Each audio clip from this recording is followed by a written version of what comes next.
Nursing is insane, especially the critical floor. The realities in nursing is that there are going to be days that will be good, there are going to be days that will be hectic, and there are going to be days that will be in between. Do not come onto this profession with the expectation that it's going to be only you passing medications, because I can tell you that there is so many things aside passing medications that you do not know. There's going to be some shifts wherein you come to work and your nursing career is going to be put to the test.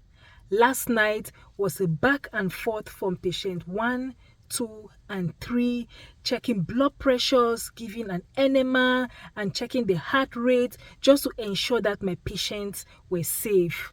Last night was so crazy. Like, I'm getting off work right now and I am so exhausted. This is insanity. This is insane. Hi guys, as you can tell, I am looking so exhausted. Last night was so crazy.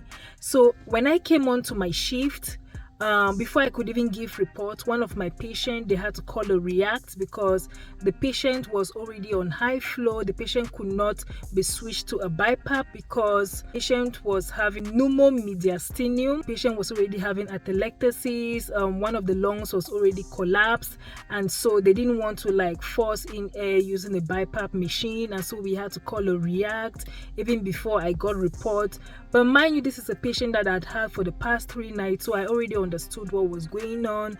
But just the fact that my shift had to start with a react, or like a rapid response as they call it in some hospitals, it was just a sign that my shift was going to be exhausting. It was going to be crazy. Now when the rapid response team or the react team came to the room, they had to try every measures they could. They had to give the patient a steroid. They had to give the patient breathing treatment, but it still was not trending the patient's oxygen needs up. And so we were in the room there for about an hour before the patients became stable. The patient went back on their high flow, or EVO as it's called in some hospitals, and the patient was now stable 92% O2 sat. And then after that was done, the patient was settled. I had to go to my other patient's room, and this patient's issue was a blood pressure issue. When the patient is walking, the patient is eating, you don't expect the patient's heart blood pressure to be low, but this patient's blood pressure was so low that we were questioning whether the blood pressure was real.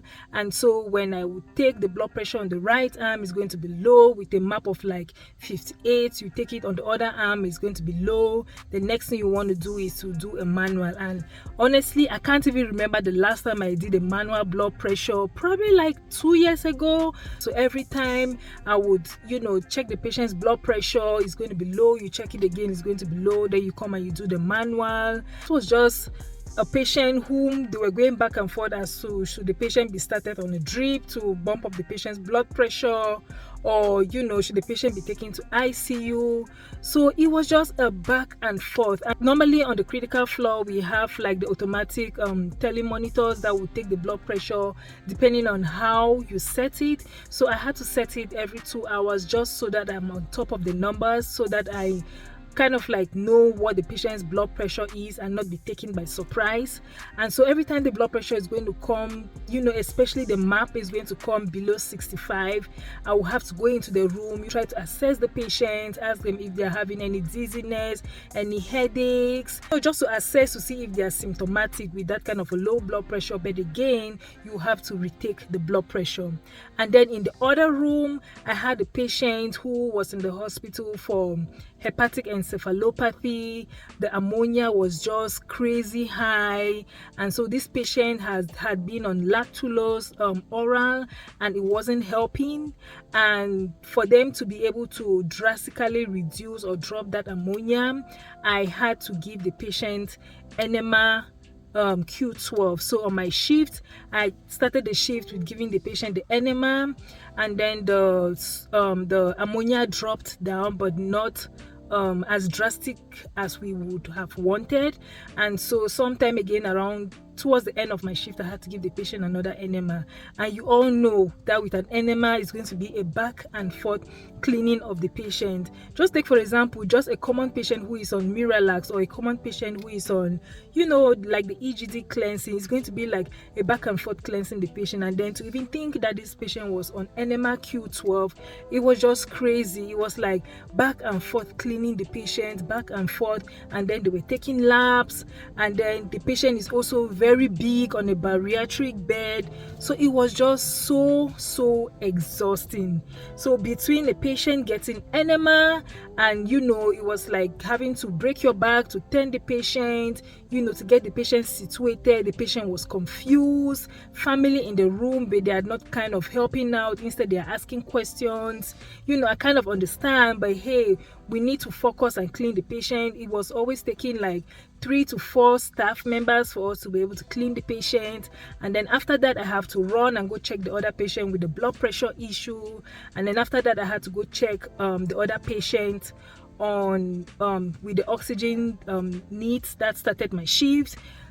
Thankfully, my other 4th patient had nothing emergency for me to look out so much for, and so they were kind of like my stable one, and I was so lucky with that particular patient. But between these 3 patients, it was just a back and forth.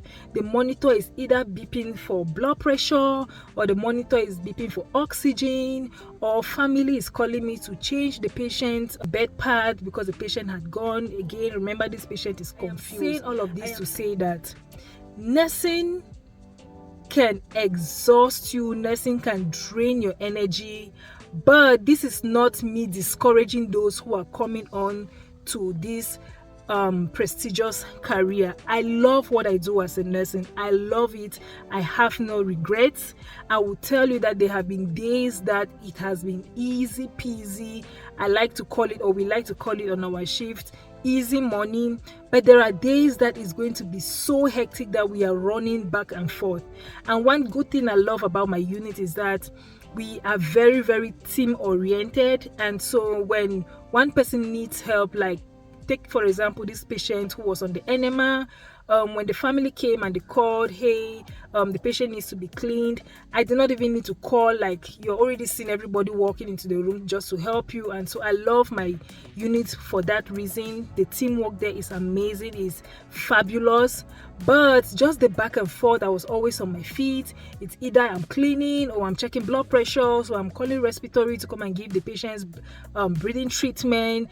I am saying all of this because I want to share the light about this nursing career. There's a lot of things that people see about nursing, and they think that nursing is just this profession where we make good money and we can afford the good house, the good vacations, the good cars, the fancy things, bags, and jewelries and all of that. But it takes a lot. It takes a lot of mental energy, physical energy, and also like your own spiritual energy that you bring in order to take care of these patients. So if you're actually thinking of coming on to this prestigious profession, I want to urge you, like I always say, please don't be scared.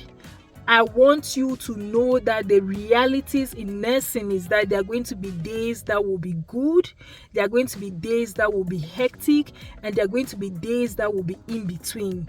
There are going to be days that you will be helping another nurse's patient whilst yours is chill. There are going to be days when you are having a very heavy and busy day, whereas the nurses are kind of chilled. So just be mindful of the fact that it's going to be exhausting. Sometimes you're going to get home, or maybe the only thing you're thinking of is just to go back home and sleep, or maybe the only thing you're thinking of is just to come home, have a good bath, relax, maybe read a book or watch a movie and just pass out. But I will tell you that there are days when it is amazing. It's like so easy. The patients just sleep and they don't even call for anything. Sometimes you would have night shifts where you only have maybe your 9 p.m. medications, and that is all about for medication pass for that night shift. I want to encourage and educate all those who are coming onto this beautiful profession to be prepared for what is ahead of them. Do not come onto this profession with the expectation that it's going to be easy money. Do not come onto this profession with the expectation that it's going to be only you passing medications, because I can tell you that there is so many things aside passing medications that you do not know. I am going to make another video describing or telling you all everything that entails the nursing profession in terms of the skills and the things that we do whilst on the shift, and just so that I can shed some light and make some people to be able to make that informed decision, to be able to be like, is this really something that I think I can see myself hanging on for the next 10, 5, 15, 20 years? Because I love my career, and I can tell you that I have seen so many nurses who grumble on the job, and you can just tell that these were those nursing students, or these were some of the people who kind of got into the profession with the expectation that it's going to be all rosy. So please, and I'll say one more time again, please, if you know that you are not ready for what it entails to be a nurse, please, you can always find another job. Or if you think that you are not ready for what it entails to be a bedside nurse, there are other specialties of nursing that you can always go into. You can do maybe prison nursing, you can do hospice nursing, you can do psychiatric nursing, you can do IT nursing, you can do criminal law and all that, which does not entail, kind of direct contact with patients or patient care. If you are not ready, if you're not called, especially I like to always say, if you're not called into this profession, please don't join it, because you're going to find yourself being frustrated. I can tell you there's so many nurses who are dropping out of this profession because originally they didn't have that liking, they didn't have that calling, they don't have the passion for it, and so they got into it and they became frustrated. I hope that this short video of me ranting was educative enough and it was enlightening, eye-opening. If you feel like you're not ready for this profession, please, you can always back out and find another profession. I know that when I was in nursing school, I think I had like 3 classmates who backed out in the first semester. Maybe it was because my nursing program was kind of fast-paced, it was tedious, it was just a 15-month program, and because maybe they could not handle the pressure.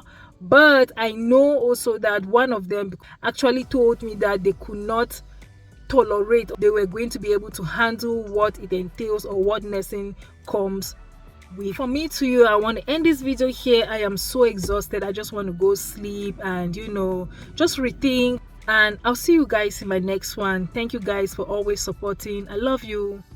Bye.